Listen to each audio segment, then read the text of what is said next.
Cardiopulmonary रिसस्सिटेशन या फिर CPR करा जाता है कार्डियक अरेस्ट के रिस्पॉन्स में। कार्डियक अरेस्ट हुआ और सीपीआर शुरू कर दिया जाता है। अब कार्डियक अरेस्ट में हर एक सेकंड कीमती होता है। अगर 1 मिनट का डिले किया गया है सीपीआर शुरू करने में, तो पेशेंट के सर्वाइवल के चांसेस तकरीबन 10% कम हो जाते हैं। और अगर खाली हैंड्स ओनली सीपीआर शुरू कर दिया गया, हैंड्स ओनली सीपीआर मतलब कोई मेडिकल इक्विपमेंट नहीं, कोई इंजेक्शन नहीं, कुछ भी नहीं, बस हाथ से चेस्ट कंप्रेशन शुरू कर दिया गया, जिसे बोलते हैं हैंड्स ओनली सीपीआर, तो सर्वाइवल के चांसेस 2 से 3 गुना, 2 to 3 टाइम्स बढ़ जाते हैं। तो हम लोग शुरू करते हैं सीपीआर पढ़ना सबसे पहले हैंड्स ओनली सीपीआर से।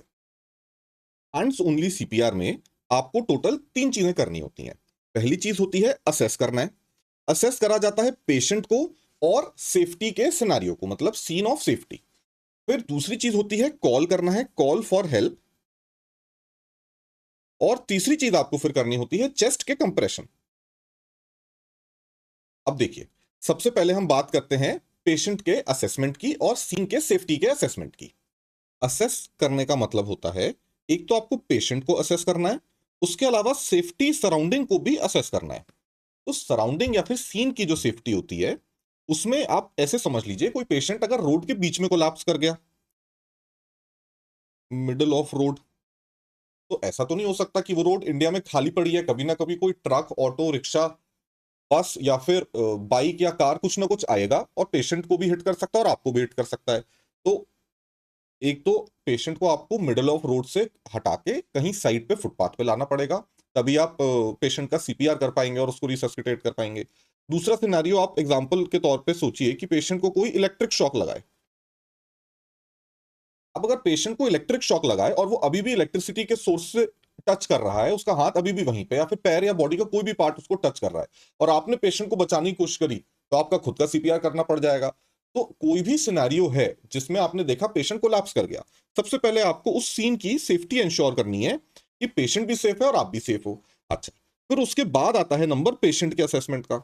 तो पेशेंट के असेसमेंट में सबसे पहले आपको पेशेंट का चेक करना पड़ेगा, पेशेंट का कॉन्शियस लेवल या फिर रिस्पॉन्सिवनेस।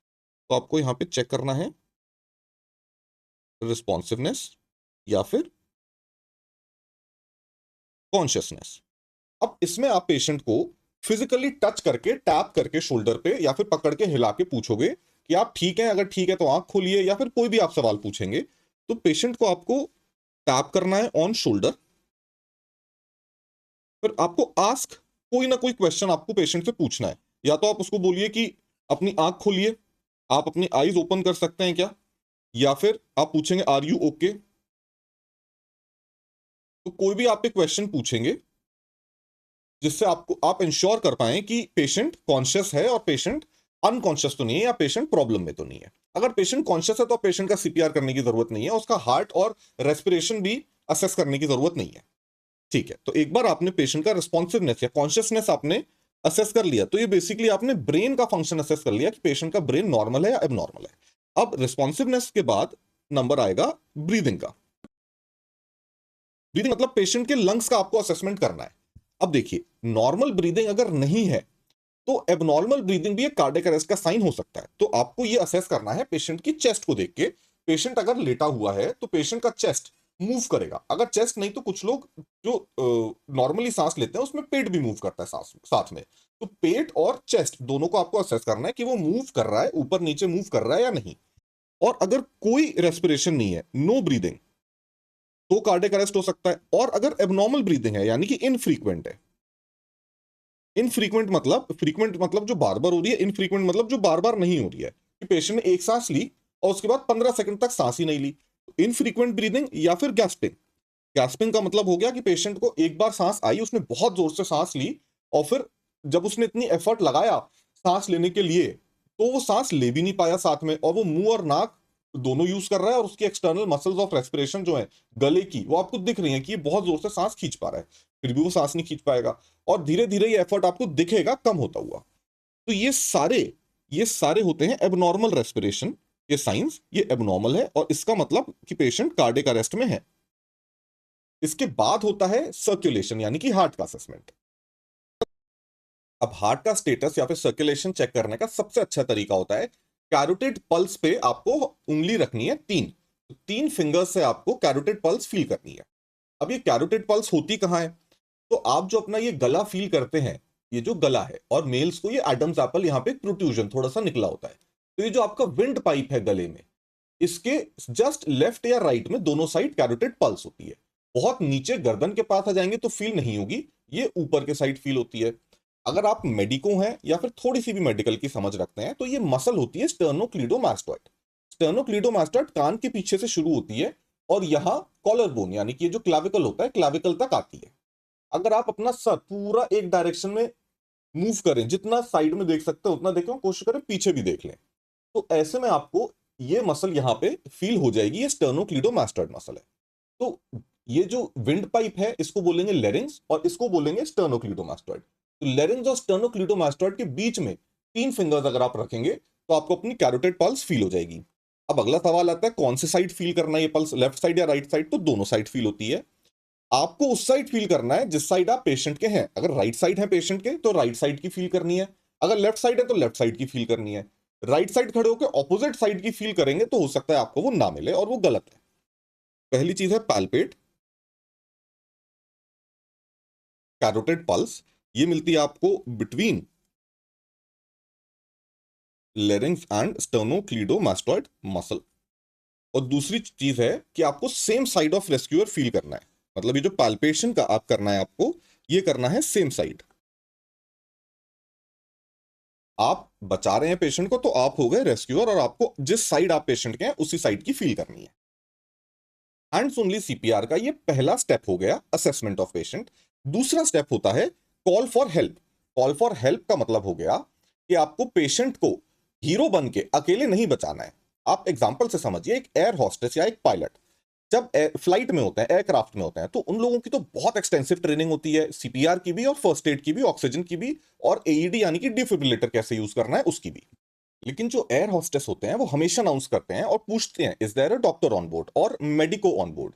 अब कोई भी doctor, nurse, emergency medicine technician या पैरामेडिक अगर होता है तो वो वॉलंटियर करता है और इस एयर हॉस्टेस की और पायलट की हेल्प करता है और उनको असिस्ट करता है, या फिर खुद लीड करता है और वो इसको असिस्ट करते हैं। तो इसलिए जरूरी होता है पढ़ना, और अलग से ये स्टेप पढ़ाया जाता है that you have to call for help. Call for help का बहुत सिंपल मतलब होता है कि अगर आप हॉस्पिटल में हैं और आप अकेले वार्ड में या किसी भी रूम के एरिया में पोस्टेड हैं और आप अकेले, आपके साथ कोई भी नहीं है, तो सबसे पहले आप पेशेंट को असेस करेंगे और अगर उसको इमरजेंसी रिस्पॉन्स की जरूरत है तो आप कोड ब्लू अनाउंस कर देंगे। अगर आपके साथ कोई और है तो आप हैंड्स ओनली सीपीआर शुरू करेंगे और दूसरे को बोलेंगे कि आप कोड ब्लू अनाउंस करिए। अगर आप हॉस्पिटल के बाहर हैं तो आपको तुरंत कॉल करना है 112। 112 एक इमरजेंसी रिस्पॉन्स का सिस्टम है जो कि इंडिया में चलता है, और इसमें एम्बुलेंस हो गई, पुलिस हो गई, फायर रिस्पॉन्स हो गया, सारी चीजें कवर होती हैं। अगर 112 आपको याद नहीं है तो 102 या 108 आपको जरूर याद होगा। ये हमेशा से, कई सालों से, तकरीबन 40, 50, 60 साल से ये 102 नंबर पढ़ाया जा रहा है और एक्टिवेटेड है, जिसके रिस्पॉन्स में इमरजेंसी में एम्बुलेंस आती है। अच्छा, इसके अलावा आपको आउटसाइड हॉस्पिटल में एक और चीज याद रखनी है कि आपको एईडी अगर अवेलेबल है तो ये मांगना है। अब देखिए, एईडी का मतलब होता है ऑटोमेटेड एक्सटर्नल डिफिब्रिलेटर। अब ये एईडी आजकल रेलवे स्टेशन पे, एयरपोर्ट्स पे, होटल की लॉबीज में या फिर मेट्रो स्टेशन पे भी कई जगहों पे अवेलेबल होते हैं। ये डिफिब्रिलेटर का मतलब होता है जो इलेक्ट्रिक शॉक देने की मशीन है, और ऑटोमेटेड का मतलब हो गया कि आपको मैनुअली इसमें कुछ भी फीड नहीं करना है, इसको समझाना नहीं है, खुद असेस नहीं करना है ईसीजी को। ये अपने आप ईसीजी के एब्नॉर्मलिटीज असेस करेगा, और अगर एक्सटर्नली उसको शॉक देके ठीक करने की गुंजाइश होती है तो वो उसको ठीक भी कर देता है। तो एईडी में आपको कुछ नहीं करना, सारा काम मशीन करेगी। मशीन के अंदर ऐसा सॉफ्टवेयर होता है जो सारी हार्ट की एब्नॉर्मलिटीज असेस कर लेता है, और अगर शॉक देने लायक रिदम होती है तो वो शॉक दे भी देता है। अब हैंड्स ओनली सीपीआर के हम तीसरे स्टेप पे आ जाते हैं, जो कि होता है चेस्ट का कंप्रेशन देना। सीपीआर करते वक्त सबसे इंपॉर्टेंट चीज होती है चेस्ट का कंप्रेशन। ये जो चेस्ट कंप्रेशन है, इसको करते वक्त आपको टोटल 5 चीजें याद रखनी है, जिसमें से सबसे पहली है पेशेंट की पोजीशन। अब ये जो पेशेंट है ये हमेशा एक फर्म और फ्लैट सरफेस पे रहना चाहिए। ये जो सरफेस बनाया है, आप ध्यान दीजिए, यहां पे टर्म यूज करा है फर्म। तो फर्म का मतलब हार्ड नहीं है, हार्ड भी हो सकता है, मतलब जमीन पे लेटा है अगर पेशेंट तो वो भी फर्म है सरफेस, और बेड पे लेटा है तो वो भी फर्म है। और ये जो हमने सरफेस बनाया है ये फ्लैट है। अगर पेशेंट को खड़ा करके आप दीवार के ऊपर रख के चेस्ट कंप्रेशन कर रहे हैं, दीवार पे अड़ा के आपने चेस्ट कंप्रेशन करा, तो पेशेंट गिर पड़ेगा। अगर पेशेंट चेयर पे बैठा है और चेयर पे बैठे बैठे आपने चेस्ट कंप्रेशन कर दिया, तो हो सकता है पेशेंट पीछे हो जाए, तो चेस्ट कंप्रेशन नहीं होगा, पेशेंट को आप झूला झूला देंगे। और अगर चेयर फिक्स्ड है, पीछे नहीं होती है, तो चेस्ट कंप्रेशन करते वक्त हो सकता है चेयर गिर जाए, तो चेस्ट कंप्रेशन कर रहे हैं, अब साथ में पेशेंट को कहीं से ब्लीडिंग भी शुरू हो जाएगी। तो इसीलिए हमेशा पेशेंट होना चाहिए अपने बैक पे, टेढ़ा भी लेटा है तो भी नहीं चलेगा, मतलब एक तरफ अगर करवट ले रखा है तो भी नहीं चलेगा, हमेशा बैक पे होना चाहिए और एक फर्म और फ्लैट सरफेस पे होना चाहिए।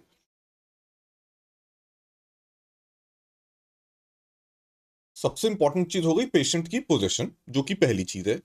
दूसरी चीज होती है कि आपको अपनी पोजीशन कैसी रखनी है, मतलब योर पोजीशन या फिर रेस्क्यूअर्स पोजीशन। योर का मतलब यहां पे हो गया कि जो रेस्क्यू कर रहा है, रेस्क्यूअर की पोजीशन। तो आपको सबसे पहले एक तो देखिए नील करना है। नील करने का मतलब घुटने केबल बैठना, जैसे भगवान को प्रार्थना करते वक्त हम घुटने केबल बैठ जाते हैं, उसको बोलते हैं नील करना। फिर उसके बाद आपको पेशेंट के शोल्डर और चेस्ट के पास होना चाहिए। अगर ऊपर से देखा जाए और ये पेशेंट लेटा है, तो आपका एक घुटना यहां पे होना चाहिए पेशेंट के शोल्डर के लेवल पे, और चेस्ट के लेवल पे दूसरा घुटना होना चाहिए। तो ये जो दो हमने ब्लैक कलर के ये सर्कल्स बना दिए, ये बेसिकली नी की पोजीशन है, आपको इस इमेजिनरी सर्कल्स के ऊपर अपने नीज रखने हैं। तो ये हो गया कि close to, kneel close to patient's shoulder and chest. इसके अलावा अब आपको अपने घुटने कितने स्प्रेड करने हैं। अगर मान लीजिए आपने यहां पे अपना दूसरा घुटना रखा, तो बहुत कम डिस्टेंस में रख लिया, आप लेफ्ट या राइट गिर जाएंगे। अगर घुटना बहुत दूर रख लिए, तो आप चेस्ट कंप्रेशन प्रॉपरली कर ही नहीं पाएंगे, इफेक्टिवली हो नहीं पाएगा। तो आप खुद स्टेबल रहें, और इन दोनों के बीच का जो डिस्टेंस है वो आइडियली होना चाहिए जितने आपके शोल्डर है, मतलब रेस्क्यू जो कर रहा है जितने उसकी शोल्डर की विड्थ है, उतने ही उसके घुटने के बीच की ये विड्थ होना चाहिए। अगर हम इसको लिखना चाहें तो ये हो जाएगा कि स्प्रेड योर नीज, स्प्रेड नीज, और कितना स्प्रेड करना है, शोल्डर विड्थ अपार्ट।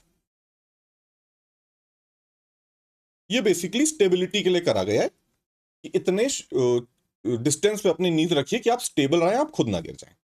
ये तो दूसरी चीज हो गई कि आपकी पेशेंट की पोजीशन और आपकी पोजीशन, दो चीजें हो गई। फिर इसके बाद आप आ जाइए हैंड प्लेसमेंट पे। हैंड प्लेसमेंट से मतलब होता है कि जो आपके हैंड्स हैं वो चेस्ट के ऊपर कैसे रखने हैं, ऐसे ऐसे दबाना है या ऐसे करके दबाना है, कैसे। तो सही तरीका है कि आप अपना एक नॉन डोमिनेंट हैंड लीजिए, जैसे मैं राइट हैंडेड हूं तो मेरा राइट डोमिनेंट हैंड है। लेफ्ट हैंड लीजिए और लेफ्ट हैंड की जो हील है, हील पेशेंट के चेस्ट के ऊपर रख दीजिए। अब जो दूसरा हाथ है ये उसके ऊपर रखिए। अब जब आप चेस्ट कंप्रेशन कर रहे होंगे तो हाथ हो सकता है स्लिप कर जाए, तो फिंगर्स को इंटरलेस कर लीजिए। इंटरलेस का मतलब होता है राइट हैंड से मैंने लेफ्ट हैंड के हैंड को पूरा ग्रैब कर लिया, लेफ्ट हैंड पूरा पकड़ लिया, और ये जो मेरे लेफ्ट हैंड की फिंगर्स हैं, इससे मैंने अपने राइट हैंड की फिंगर्स को पकड़ लिया। तो अब ये जब चेस्ट कंप्रेशन में कर रहा हूं तो ये हाथ कहीं नहीं जाएंगे, तो ये सही पोजिशन होती है। और ये जो हील होता है हैंड का, इसको आपको रखना होता है पेशेंट के सेंटर ऑफ चेस्ट में। तो हैंड प्लेसमेंट हो गया, सबसे पहले place one hand on, sorry, place heel of one hand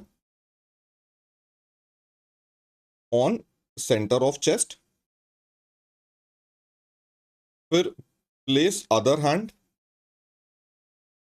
over the first hand.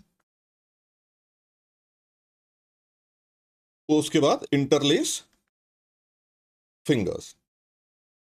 Interlace का मतलब हो गया जो हमने ये फिंगर्स एक के ऊपर एक चढ़ा के और स्टेबिलिटी के लिए या स्लिप ना करे उसके लिए फिंगर्स को लॉक कर लिया एक टाइप से, तो इंटरलेस इसको बोला जाता है। ये तो हो गई तीन चीजें, पेशेंट की पोजीशन, आपकी पोजीशन, और हाथ कहां पे रखना है, सेंटर ऑफ चेस्ट रखना है और कैसे रखना है। फिर इसका अगला होता है कि बॉडी की पोजीशन क्या होगी। अब बॉडी पोजीशन का मतलब होता है कि आपकी बॉडी पेशेंट के ऊपर कैसी अलाइंड होनी चाहिए। तो सबसे पहली चीज होती है ये जो एल्बोज है, सीपीआर करते वक्त ये एल्बोज मूव नहीं करनी चाहिए, एल्बोज लॉक्ड रहनी चाहिए। लॉक मतलब बिल्कुल भी मूव ना करें। फिर जो आपके हैंड्स हैं जो पेशेंट के चेस्ट के ऊपर है, एल्बो है और शोल्डर है, ये तीनों एक स्ट्रेट लाइन में होना चाहिए और पेशेंट की बॉडी से बिल्कुल ऐसा स्ट्रेट ऊपर परपेंडिकुलर होना चाहिए। मतलब ये तीनों एक लाइन में है, हमारे हैंड शोल्डर, हैंड एल्बो और शोल्डर, तो ये तीनों बिल्कुल एक ही पोजीशन में होनी चाहिए और एल्बो लॉक्ड होने चाहिए कि ये मूव ना करे। सबसे पहली चीज हो गई एल्बो लॉक्ड। दूसरा हो गया ये जो शोल्डर्स हैं, this should be directly above patients chest. अगली चीज आपको समझनी है कि चेस्ट कंप्रेशन करते वक्त आपको अपनी मसल्स यूज करनी है या फिर बॉडी वेट यूज करना है। देखिए, आप कितने भी मस्कुलर हो, एथलेटिक हो और कितना भी जिम जाते हो, अगर आपको लंबे टाइम तक सीपीआर करना पड़ रहा है, 1-2 मिनट करना पड़ रहा है तो मसल से हो जाएगा, लेकिन अगर लंबे टाइम तक करना पड़ रहा है यानी कि आधे घंटे 45 मिनट, तो आप मसल्स इतनी यूज नहीं कर सकते और 3-4-5 मिनट में ही आप एग्जॉस्ट हो जाओगे और फिर आप सीपीआर नहीं कर पाओगे। इसलिए आपको अपना बॉडी वेट यूज करना है। इसलिए ये जो बॉडी की पोजीशन समझाई है कि एल्बोज को लॉक करो, शोल्डर्स को डायरेक्टली, मतलब हैंड, एल्बो और शोल्डर डायरेक्टली चेस्ट के ऊपर होना चाहिए, ताकि आप अपना पूरा बॉडी का वेट यानी कि हेड, नेक, शोल्डर्स और चेस्ट यानी कि अपना थोरैक्स और अपर लिम्स, इसका वेट तकरीबन 40% होता है हमारे टोटल बॉडी वेट का। अगर कोई 100 किलो का है तो 40 किलो हो गया बॉडी वेट जो हम चेस्ट कंप्रेशन के लिए यूज कर रहे हैं, और अगर कोई 60 किलो का है तो उसका 40% होता है 24 किलो। तो इतना हम बॉडी वेट लगा दें इस पर्टिकुलर चेस्ट के ऊपर ताकि वो 2 से 2.5 इंच कंप्रेस हो जाए। इतना वेट जरूरी होता है चेस्ट को 2 से 2.5 इंच कंप्रेस करने के लिए, और 2 से 2.5 इंच से कम अगर चेस्ट कंप्रेशन होगा तो वो इफेक्टिव नहीं होता। ठीक है, अब देखिए हमें अपना करना है body weight use, not muscles. अब ये इसलिए अलग से लिख रहे हैं और पढ़ा रहे हैं क्योंकि एक नेचुरल टेंडेंसी होती है कि हम जल्दी से अपना जोर लगा के और सही टेक्निक यूज नहीं करते और जोर लगा के चेस्ट कंप्रेशन करने लगते। यहां पे एक चीज आप और समझिए, ये 2 से 2.5 इंच जो कंप्रेशन की बात हुई है, ये पांचवा पॉइंट है। ये जो कंप्रेशन है जो 2 से 2.5 इंच की बात हो रही है, इसका ऑब्जेक्टिव क्या है? हमारा हार्ट मान लीजिए नेचुरली ऐसा पंप कर रहा है, अब हार्ट पंप करना बंद कर गया और हार्ट ऐसा पड़ा हुआ है स्टैंड स्टिल। अब हम चेस्ट को कंप्रेस करके इस हार्ट को दबाएंगे, और जो नेचुरली हार्ट पंप कर रहा था ब्लड, अब हम हाथ से छाती को कंप्रेस करके, हार्ट के ऊपर की छाती को कंप्रेस करके हार्ट से ब्लड को पंप करवा रहे हैं।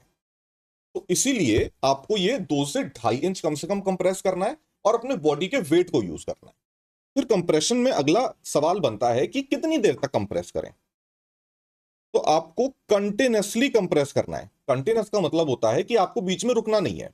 ज्यादा से ज्यादा आप 5 सेकंड के लिए रुक सकते हैं, अधिक से अधिक 10 सेकंड के लिए, लेकिन 10 सेकंड से ज्यादा आप कंप्रेशन रोक नहीं सकते। 10 सेकंड से ज्यादा चेस्ट कंप्रेशन आप रोक नहीं सकते। कंटिन्यूसली आपको चेस्ट कंप्रेशन करते रहना है। कंटिन्यूस के अलावा आप ये भी सोचिए, अगर आपने चेस्ट को कंप्रेस करा और हार्ट उससे पंप हो गया एक बार, और आपने पूरा हाथ नहीं हटाया, तो वो चेस्ट ऐसा कंप्रेस रहेगा और थोड़ा थोड़ा आप उसको दबाते रहोगे। ये इफेक्टिवली सर्कुलेशन स्टैब्लिश नहीं कर पाएगा और ये इफेक्टिव चेस्ट कंप्रेशन का तरीका नहीं है। तो आपको अलाउ करना है कंप्लीट रिकॉइल, कंप्लीट या फिर फुल रिकॉइल, मतलब चेस्ट की जो ओरिजिनल पोजीशन है वो वापस आ जाए, उसके बाद दोबारा आप चेस्ट दबाओ। तभी आपने चेस्ट दबाया और पूरा छोड़ दिया ताकि रिकॉइल हुआ, फिर दबाया, फिर छोड़ दिया, फिर दबाया, फिर छोड़ दिया। तभी आप हार्ट की नेचुरल पंपिंग हार्ट से मिमिक कर पाएंगे, यानी कि उसकी नकल कर पाएंगे। जैसे हार्ट नेचुरली पंप कर रहा था, वैसे ही आप अगर फुल रिकॉइल अलाउ करेंगे तो हार्ट नेचुरली पंप कर पाएगा।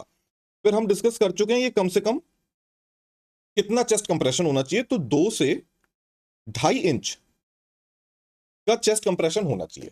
अब पेशेंट के ऊपर स्केल तो लगा नहीं है, ना कोई साइड में खड़े होकर देख रहा है स्केल से नाप रहा है कितना कंप्रेशन हुआ।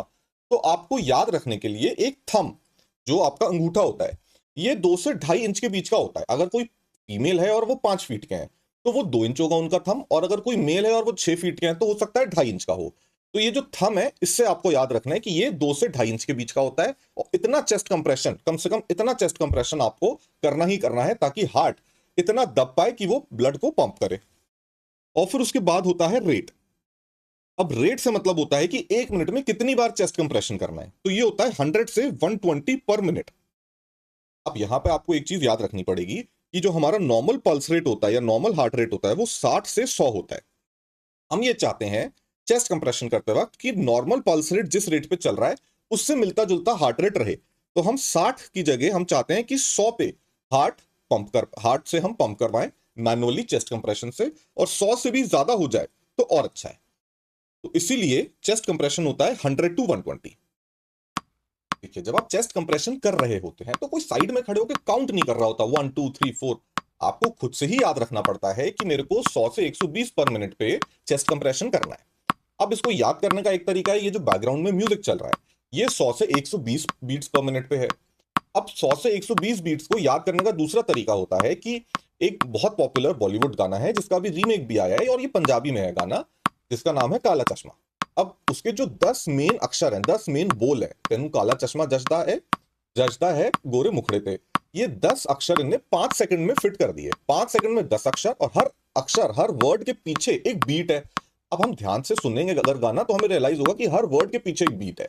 तो 10 वर्ड्स हैं, 10 वर्ड्स के पीछे 10 बीट हैं, और ये 5 सेकंड में फिट कर दिया। 5 सेकंड में 10 बीट, तो 60 सेकंड में 120 बीट्स हैं। तो अगर आप यही 10 अक्षर उसी स्पीड में याद करेंगे और मनी मन दोहराएंगे जब आप सीपीआर कर रहे हैं, तो आपको हर बीट पे एक चेस्ट कंप्रेशन देना है। तो आप उस गाने को याद करिए, चाहे तो जाके सुन लीजिए। मैं वो गाना इस वीडियो में गुनगुना नहीं सकता, चला भी नहीं सकता, क्योंकि उसमें कॉपीराइट इशू हो जाता है। तो आप वो सुनिए गाना, उसी बीट पे सुनिए जिस बीट पे ओरिजिनली बनाया गया है, अभी रीमिक्स जो बनाया गया है, और उस ही रेट पे, उसी 100 और 120 पर मिनट के रेट पे आपको चेस्ट कंप्रेशन देने होते हैं।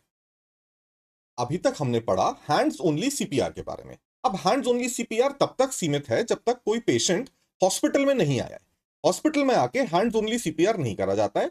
हॉस्पिटल में आके जो सीपीआर है उसको दो पार्ट में डिवाइड करा गया है, बेसिक और एडवांस्ड।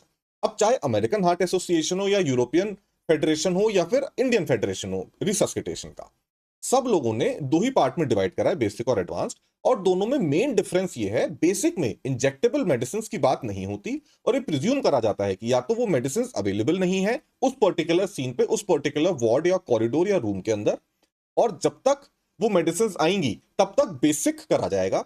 और एडवांस्ड का मतलब होता है कि इसमें मेडिसिन भी अवेलेबल है और डिफिब्रिलेटर भी अवेलेबल है। अगर इस पर्टिकुलर डिफिब्रिलेटर में एईडी मोड है तो सॉफ्टवेयर खुद से असेस करेगा, और शॉक देने की जरूरत है तो वो इलेक्ट्रिक शॉक दे देगा, या फिर मैनुअली भी इस डिफिब्रिलेटर को यूज किया जा सकता है। तो हम लोग पढ़ना शुरू करते हैं बेसिक से। देखिए, बेसिक में सीक्वेंस वही चलेगी। सबसे पहले आपको वेरीफाई करना पड़ेगा सीन की सेफ्टी। सीन सेफ्टी एक बार आपने वेरीफाई कर ली, उसके बाद आपको तुरंत आ जाना है पेशेंट के रिस्पॉन्सिवनेस के असेसमेंट में। अगर पेशेंट का रिस्पॉन्सिवनेस हमें लगा कि पेशेंट रिस्पॉन्सिव नहीं है, तो ही हमें आगे सीपीआर के अगले स्टेप में मूव करना है। अगर पेशेंट रिस्पॉन्सिव है, मतलब पेशेंट आंख खोल रहा है या फिर आपकी बात का जवाब दे रहा है, तो आपको रेस्पिरेटरी और कार्डियक असेसमेंट करने की जरूरत ही नहीं है, ना कोड ब्लू करने की जरूरत है। पेशेंट अगर रिस्पॉन्स दे रहा है, मतलब आपको वो इमरजेंसी नहीं मानी जाएगी, वो आपको उसके रिस्पॉन्स में कुछ नहीं करना है। अब अगर पेशेंट रिस्पॉन्सिव नहीं है तो सबसे पहले आपको कॉल करना है फॉर हेल्प। अब ये हेल्प हॉस्पिटल सेटिंग की क्योंकि हम बात कर रहे हैं, तो ये हो जाएगा कोड ब्लू, और साथ में कॉल फॉर या तो एईडी या फिर डीफिब, जो भी अवेलेबल है सबसे पास वो मंगाया जाएगा। ये हो गया बेसिक अभी तक का जो हम सारा पढ़ चुके हैं, कि वेरीफाई करना है सीन, रिस्पॉन्सिवनेस देखना है, and you have to call for help and call for AED. अब एक बार आपने स्टैब्लिश कर दिया कि पेशेंट अनरिस्पॉन्सिवनेस और आपके उठाने पे वो नहीं उठ रहा है, तो आपको दो ऑर्गन्स का असेसमेंट करना है, हार्ट का और लंग्स का। देखिए, हार्ट का असेसमेंट का मतलब होता है बेसिकली हमें सर्कुलेशन समझना है कि सर्कुलेशन हो रहा है या नहीं, और सर्कुलेशन हो रहा है या नहीं ऊपर से हम बिना स्टेथोस्कोप के, बिना किसी इमेजिंग मोडालिटी के हम असेस कर सकते हैं पल्स रेट से, या फिर पल्स पैल्पेट करके कि हमें पल्स फील हो रही है या नहीं, और वो करते हैं हम कैरोटिड पे, ये हम पढ़ चुके हैं। दूसरे ऑर्गन का असेसमेंट होता है लंग्स का असेसमेंट, जिसमें हमें देखना है कि पेशेंट सांस ले रहा है या नहीं, तो रेस्पिरेशन चल रहा है या नहीं, या फिर पेशेंट ब्रीथ कर रहा है या नहीं। तो पेशेंट ब्रीदिंग होगा तो बोलेंगे यस, या फिर ब्रीदिंग नहीं होगा तो हम लिखेंगे नो ब्रीदिंग। तो ये हो गया रेस्पिरेशन। अच्छा, अब इन दोनों चीज को जब हम असेस कर रहे हैं तो तीन टाइप के सिनेरियो बन सकते हैं। देखिए, पहला सिनेरियो होता है कि आपने पल्स फील करा, पल्स प्रेजेंट है, आपने ब्रीदिंग असेस करी, ब्रीदिंग नॉर्मल आ गई। अगर पल्स और ब्रीदिंग नॉर्मल है और पेशेंट अनकॉन्शियस है, तो आपको अब अपने सीनियर नर्स को या फिर डॉक्टर को कॉल करना है, और आपको वेट करते रहना है और रीअसेस करते रहना है कि कुछ और प्रॉब्लम तो नहीं हो रही। इस टाइम पे आप ना चेस्ट कंप्रेशन देंगे, ना एम्बू बैग लाएंगे, ना माउथ टू माउथ रेस्पिरेशन देंगे, कुछ भी नहीं करेंगे, क्योंकि ब्रीदिंग नॉर्मल है और पल्स नॉर्मल है, तो हमें पता है खाली न्यूरोलॉजिकल कोई प्रॉब्लम है, वो हम डॉक्टर और सीनियर नर्स को बुला के असेस करवाएंगे। अच्छा, दूसरा सिनारियो होता है कि पल्स तो पेशेंट का प्रेजेंट है, लेकिन जो ब्रीदिंग है ये एबनॉर्मल हो गई। अब देखिए, अगर ब्रीदिंग किसी की एबनॉर्मल हो गई है और पल्स प्रेजेंट है, मतलब उसका हार्ट काम कर रहा है, तो चेस्ट कंप्रेशन नहीं करना। लेकिन ब्रीदिंग के लिए हमें पेशेंट को ब्रेथ प्रोवाइड करनी पड़ेगी, और ये ब्रेथ प्रोवाइड करी जाती है अगर हॉस्पिटल के बाहर है, आउटसाइड सेटिंग है, तो माउथ टू माउथ होगा आउटसाइड हॉस्पिटल सेटिंग में। और अगर हॉस्पिटल के अंदर है तो हम एम्बू बैग और मास्क को बहुत इजीली यूज कर सकते हैं। उसको ऑक्सीजन से कनेक्ट करेंगे, एम्बू बैग को एक तरफ से, दूसरे तरफ पे मास्क लगाएंगे, पेशेंट के फेस के ऊपर टाइटली उसको पकड़ेंगे, और इसमें देंगे हम 1 ब्रेथ पर 6 सेकेंड्स। मतलब हर 6 सेकंड में एक बार आपको एम्बू बैग प्रेस करना है और एक ब्रेथ डिलीवर करनी है। आप इसको ऐसे भी लिख सकते हैं कि अगर ये 60 सेकंड्स है या फिर 1 मिनट है, 60 सेकंड्स यानी कि 1 मिनट, तो 1 मिनट में आपको टोटल 10 ब्रेथ देनी है, तो 10 ब्रेथ पर मिनट ऐसे भी लिख सकते हैं। दोनों का मतलब एक ही है, बस लिखने का तरीका अलग अलग है। लेकिन आपको साथ ही साथ ये भी याद रखना है कि आप कंटिन्यू करते रहेंगे पल्स का असेसमेंट। पल्स का असेसमेंट मतलब अभी आपने पहली बार असेस करा तो पल्स प्रेजेंट थी, जब आप ब्रेथ देते रहेंगे तो आप हर बार हर थोड़ी थोड़ी देर में इस पल्स का असेसमेंट करेंगे। और ये थोड़ी थोड़ी देर का मतलब होता है एवरी 2 मिनट्स। हर 2 मिनट में आपको पल्स असेस करनी है कि पल्स पेशेंट का ठीक है या फिर नहीं है। और अगर तीसरा सिनेरियो बन गया कि पल्स भी एब्सेंट है और ब्रीदिंग जो है ये भी एबनॉर्मल है, तो एब्सेंट पल्स और एबनॉर्मल ब्रीदिंग का मतलब होता है सीपीआर आपको स्टार्ट करना है। अब ये हैंड्स ओनली सीपीआर नहीं है, ये हॉस्पिटल में सीपीआर है और इसका एक फिक्स्ड प्रोटोकॉल होता है जो आपको फॉलो करना होता है। ये हॉस्पिटल सेटिंग में सीपीआर का फिक्स्ड प्रोटोकॉल होता है 30 कंप्रेशन। कंप्रेशन जब हम लिख रहे हैं तो ये हम चेस्ट कंप्रेशन की बात कर रहे हैं, जो हम डिटेल में पढ़ चुके हैं कि कैसे देना है। और उसके साथ देनी होती है 2 ब्रेथ। अब क्योंकि हम हॉस्पिटल सेटिंग की बात कर रहे हैं तो एम्बू बैग और मास्क से ब्रेथ देना होता है, और जितने जल्दी हो सकता है इस पेशेंट को इंट्यूबेट कर देना चाहिए, यानी कि लेरिंगोस्कोप और ईटी ट्यूब की हेल्प से पेशेंट को ये ईटी ट्यूब उसके ट्रेकिया तक डाल देनी चाहिए, उसका कफ इन्फ्लेट कर देना चाहिए, और ईटी ट्यूब के एक एंड पे एम्बू बैग लगा लेना चाहिए विद ऑक्सीजन। जब 30 कंप्रेशन हो जाएंगे, 30 कंप्रेशन करने के बाद 2 ब्रेथ के लिए कंप्रेशन को रोक लिया जाएगा, और 2 ब्रेथ जब डिलीवर हो जाएगी प्रॉपरली तो उसके बाद दोबारा 30 कंप्रेशन करे जाते हैं। तो इसको 30:2 रेशियो भी बोला जाता है। 30:2 रेशियो का मतलब होता है 30 कंप्रेशन और 2 रेस्क्यू ब्रेथ। अच्छा, इसके साथ आपको यह भी पता होना चाहिए कि एईडी या डिफिब्रिलेटर का रोल खत्म नहीं हो जाता अगर आप सीपीआर कर रहे हैं। एईडी और डिफिब्रिलेटर के लिए हमेशा आपको तैयार रहना है कि जैसे ही एईडी या डिफिब्रिलेटर आए आप असेस करेंगे पेशेंट की रिदम को कि वो शॉकेबल है या नहीं है। तो एईडी या defib use as soon as possible, और जैसे ही आया एईडी और एईडी आ गया या फिर डिफिब्रिलेटर आ गया, आपको इस पेशेंट का चेक करना है रिदम। रिदम से मतलब है कार्डियक रिदम, ईसीजी का रिदम। अब रिदम दो ही टाइप का हो सकता है सीपीआर करते वक्त, या तो ये रिदम होगा शॉकेबल या फिर ये रिदम होगा नॉन शॉकेबल। शॉकेबल और नॉन शॉकेबल रिदम कौन से होते हैं ये हम थोड़ी देर बाद बात करेंगे। अगर शॉकेबल रिदम है तो पेशेंट को डीसी शॉक दिया जाएगा। तो सबसे पहले एक शॉक पेशेंट को दे दिया जाता है, और उसके बाद सीपीआर 2 मिनट के लिए कंटिन्यू किया जाता है। अब दोबारा पेशेंट को रीअसेस करा जाता है 2 मिनट के बाद, और सीपीआर 2 मिनट तक रोका नहीं जाता है, 2 मिनट तक सीपीआर करते रहेंगे। और अगर नॉन शॉकेबल रिदम है तो आप सीपीआर कंटिन्यू करेंगे, और दोनों ही सिनारियो में आप वेट करेंगे कि एडवांस्ड फॉर्म जिसको आता है रिसस्किटेशन का, हम उसका वेट कर रहे हैं। अभी हम ये प्रिजम्पशन पे काम कर रहे हैं कि जो सीपीआर रेस्क्यूअर है, जो सीपीआर कर रहा है, उसको एडवांस्ड नहीं आता, वो बेसिक काम कर रहा है, मतलब रिसस्किटेशन का बेसिक कर रहा है। अब इसके बाद हम आ जाते हैं सीधा एडवांस्ड पे। एडवांस्ड की स्टार्टिंग और बेसिक की एंडिंग सेम है, मतलब ये जो हमने बात करी शॉकेबल रिदम और नॉन शॉकेबल रिदम, यहीं से शुरू होता है एडवांस सीपीआर भी।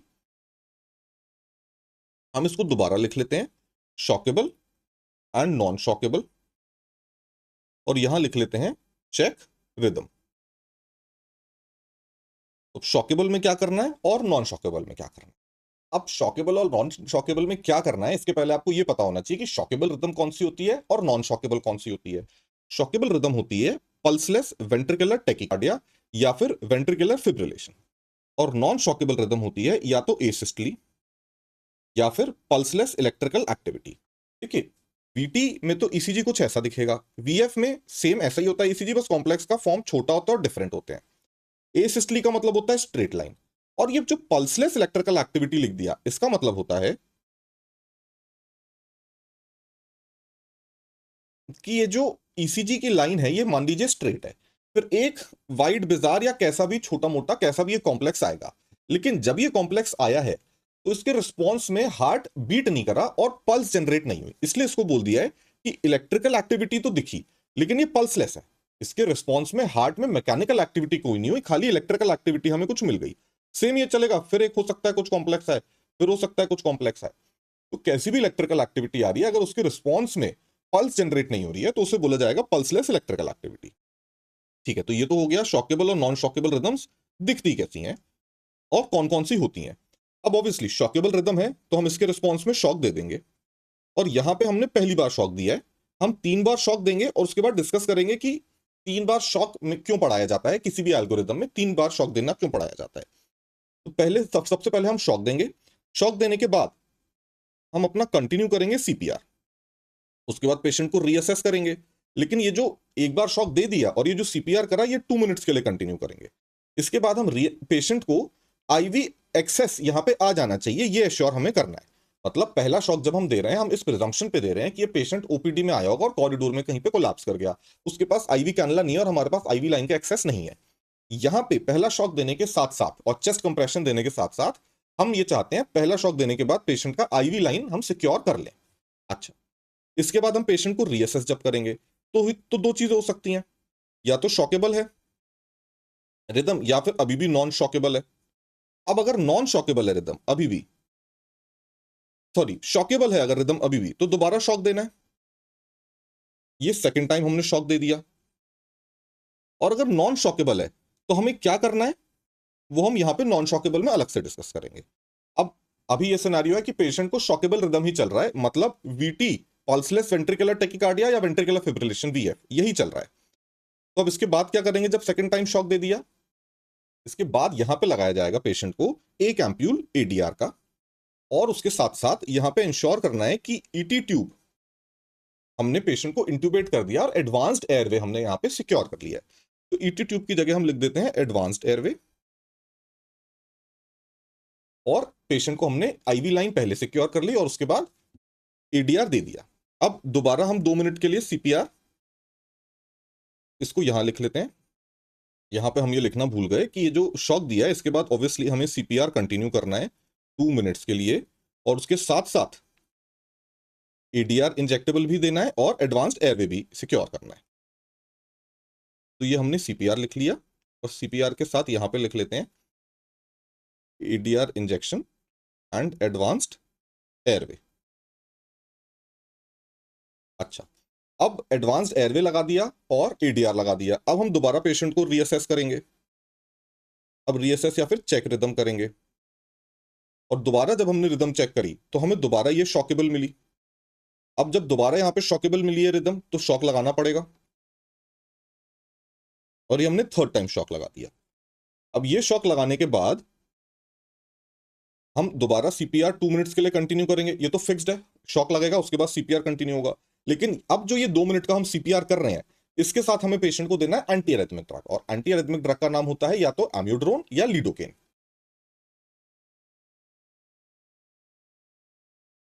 अब देखिए एम्यूड्रोन और लीडोकेन का डोज कितना है ये तो हम थोड़ी देर बाद पढ़ेंगे। अगर इसके बाद भी हमने रिदम असेस करी, रिदम चेक करी, और हमने देखा कि अभी भी पेशेंट का शॉकेबल रिदम है, तो हम सेम साइकिल रिपीट करते जाएंगे, पेशेंट को शॉक देंगे, CPR shock CPR shock CPR. लेकिन अगर किसी भी स्टेज पे ये नॉन शॉकेबल हो गई,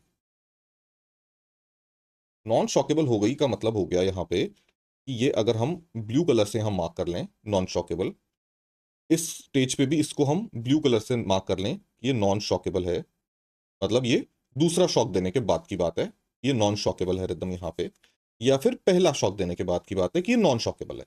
तो तीनों में हम इस पर्टिकुलर एल्गोरिदम में यहां पे आ जाएंगे। तो ये हम चाहें तो डायग्राम से बना सकते हैं, तो इसी डायग्राम में ड्रॉ कर सकते हैं कि ये नॉन शॉकेबल, ये है नॉन शॉकेबल, ये सेम नॉन शॉकेबल, और ये भी यहीं पे आ जाए।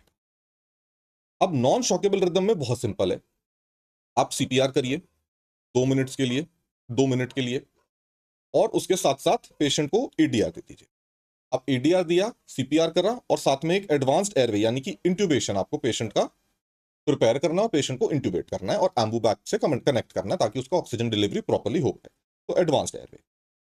अगर शॉकेबल रिदम नहीं है तो आपका प्रायोरिटी होनी चाहिए यहाँ पे आईवी लाइन सिक्योर करना और फिर ईडीआर देना। पेशेंट को ईडीआर देने के लिए आईवी लाइन चाहिए, इंट्यूबेट करना है, एम्बू बैग चाहिए, और सीपीआर कंटिन्यू करते रहना और हर 2 मिनट में असेस करना है पेशेंट को कि इसका रिदम अभी भी नॉन शॉकेबल है। तो नॉन शॉकेबल है तो सेम चीज करेंगे, और अगर शॉकेबल रिदम हो गई तो हमने जो अभी पूरा पढ़ा कि शॉकेबल रिदम में हमें क्या क्या करना है, शॉक देना है और उसके बाद एडीआर भी देना है और उसके बाद एम्यूड्रोन भी देना है, तो इस वाली रिदम पे हम आ जाएंगे। अब ये पूछा जाता है कि ये कितनी देर तक करना है, मतलब कि अगर कोई पेशेंट को हम करे जा रहे हैं रिसस्किटेट और वो हो ही नहीं रहा, और पेशेंट को हम सीपीआर इफेक्टिवली भी दे रहे हैं और डीसी शॉक भी दे रहे हैं और एडीआर भी दे रहे हैं, तो हम कितनी देर तक सीपीआर करें या फिर कितने एडीआर दें या फिर कितना एम्यूड्रोन दें। रूटीन प्रैक्टिस में ये माना जाता है कि अगर हम 30 मिनट्स में पेशेंट को रिसस्किटेट नहीं कर पा रहे हैं तो बहुत मुश्किल है कि ना के बराबर चांसेस हैं कि हम 30 मिनट्स के बाद इसको रिसस्किटेट कर पाएंगे। अच्छा, एक टाइम के बाद पेशेंट का चेस्ट कंप्रेशन और उसको आईवी ड्रग्स और इंट्यूबेशन और वेंटिलेटर, ये सारी चीजें शरीर का अपमान भी माना जाता है। तो जब हमें पता चल जाता है कि हम इस पेशेंट को अब नहीं बचा सकते, तो वो 30 मिनट्स के बाद हम पेशेंट को डिक्लेयर कर देते हैं कि अब हम इस पेशेंट को नहीं बचा सकते और सीपीआर करना बंद कर देते हैं। लेकिन अगर 30 मिनट्स के अंदर अंदर पेशेंट को हमने रिवाइव कर लिया, तो सबसे पहले हम ट्रीटेबल कॉज ढूंढते हैं। ट्रीटेबल कॉज कई हो सकते हैं, जैसे कि हाइपोवॉलीमिया या फिर शॉक में गया है पेशेंट किसी और रीजन से, कार्डियोजेनिक, पेशेंट को एमआई हुआ है, पेशेंट एस्पिरेट कराए, तो उसके लिए कई इन्वेस्टिगेशन करने होते हैं। सबसे पहला इन्वेस्टिगेशन होता है एबीजी करना। एबीजी में हम चाहते हैं कि हमारा जो पीसीओ2 लेवल है इस पेशेंट का, ये नॉर्मल रेंज में रहे, पीओ2 लेवल नॉर्मल रेंज में रहे। अच्छा, इसके अलावा जब पेशेंट हमने इंट्यूबेट कर ही दिया है तो इस पेशेंट को वेंटिलेटर पे लगाया जाएगा, और हमारा टारगेट रहता है कि एसपीओ2 हमें 90 से 98 के बीच में रखना है। एसपीओ2 मतलब जो हम और आमतौर पे अपनी उंगली के ऊपर लगा के सैचुरेशन प्रोब से नापते हैं कि सैचुरेशन कितना है बॉडी का। इसके अलावा कई इन्वेस्टिगेशंस करी जाती हैं एबीजी के अलावा। पेशेंट का ईसीजी करा जाता है, पेशेंट का चेस्ट एक्सरे करा जाता है। चेस्ट एक्सरे इसलिए भी करा जाता है ये असेस करने के लिए कि ये जो ईटी ट्यूब है वो कहां तक गई है, तो वो सही प्लेस है, कहीं लेफ्ट या राइट लंग, किसी एक लंग में ज्यादा तो नहीं चली गई। और भी कई इन्वेस्टिगेशन करी जाती है, जरूरत पड़ने पर एंजियोग्राफी भी करी जाती है। तो बेसिकली जब स्पॉन्टेनियस सर्कुलेशन वापस आ जाता है तो पेशेंट को आईसीयू में शिफ्ट किया जाता है। यहाँ पे आईसीयू सबसे पहले लिख लेते हैं। पेशेंट को आईसीयू में शिफ्ट करा जाएगा, कुछ इन्वेस्टिगेशंस करे जाएंगे, वेंटिलेटर से कनेक्ट करा जाएगा, और अगर पेशेंट को हाइपोटेंशन है यानी कि बीपी कम है तो पेशेंट को बीपी उठाने की जो दवाइयां होती हैं, जैसे कि नॉर एड्रेनालिन हो गई, जिसको हम नॉर्मली नॉरेड बोल देते हैं, ये चलाया जाता है। कई बार एडीआर का इन्फ्यूजन भी लगाया जाता है। जो एम्यूड्रोन है, एम्यूड्रोन या लिडोकेन जो भी दिया है उसको कंटिन्यू करा जाता है, और आईसीयू की जो केयर है वो कंटिन्यू करी जाती है, और ट्रीटेबल कॉज को ठीक करा जाता है। अब पूरा सीपीआर पढ़ने के साथ साथ आपको दो तीन चीजें और पता होनी चाहिए। सबसे पहले तो कि ये जो डीसी शॉक दिया है यानी कि डिफिब्रिलेटर यूज करा है, अगर ये बायफेजिक है, आपको ये पता होना चाहिए कि आपके हॉस्पिटल में जो मशीन है वो बायफेजिक है या मोनोफेजिक है। तो ये जो डिफिब है, ये अगर बायफेजिक होता है तो इसमें 120 से 200 जूल्स के बीच में देना होता है। अगर आपके पास कोई मैन्युफैक्चरर्स गाइडलाइन नहीं है या फिर आपको नहीं पता है, तो जो मैक्सिमम अवेलेबल उसमें जूल्स है आप उतना दे सकते हैं। और अगर ये मोनोफेजिक है तो आपको इसमें 360 जूल्स देना होता है। मोनोफेजिक और बाइफेजिक में क्या डिफरेंस होता है वो हमने दूसरे वीडियो में पढ़ा हुआ है, आप चाहे उस वीडियो को रेफर कर सकते हैं। अच्छा, इसके अलावा आपको मेडिसिन का डोज पता होना चाहिए कि जो हमने ड्रग्स यूज करे हैं सीपीआर करते वक्त। तो पहले तो एडीआर, एडीआर 1 mg का एक छोटा 1 ml का एम्प्यूल आता है। ये आप तो आपको 1 mg every 3 to 5 minutes use करना है। तो आईवी लाइन सिक्योर कर लेना है, और जब तक सीपीआर चल रहा है, मतलब जब तक पेशेंट का स्पॉन्टेनियस सर्कुलेशन वापस नहीं आ रहा है, हर 3 से 5 मिनट में आपको एक एडीआर का इंजेक्शन लगाना है। जैसे ही पेशेंट का स्पॉन्टेनियस सर्कुलेशन वापस आया, तुरंत सीपीआर बंद कर देते हैं और एडीआर भी लगाना साथ ही साथ बंद कर देते हैं। अब जो ये एम्यूड्रोन है, ये एम्यूड्रोन एक एंटी एरिथमिक ड्रग होता है। इसका जो फर्स्ट डोज होता है ये हमें देना होता है 300 mg का बोलस।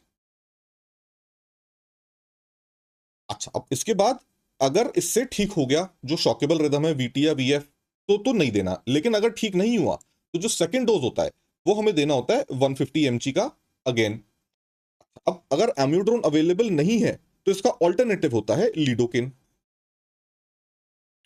लीडोकेन जब आप देते हैं तो आप 1 to 1.5 mg पर केजी के हिसाब से कैलकुलेट करते हैं, और ये तो हो गया फर्स्ट डोज। और जो सेकंड डोज होता है वो इसका आधा होता है बेसिकली, मतलब 0.5 से 0.75 mg पर केजी। ये जो सीपीआर करते वक्त ड्रग्स है इसकी बेसिक नॉलेज है जो आपको होनी चाहिए।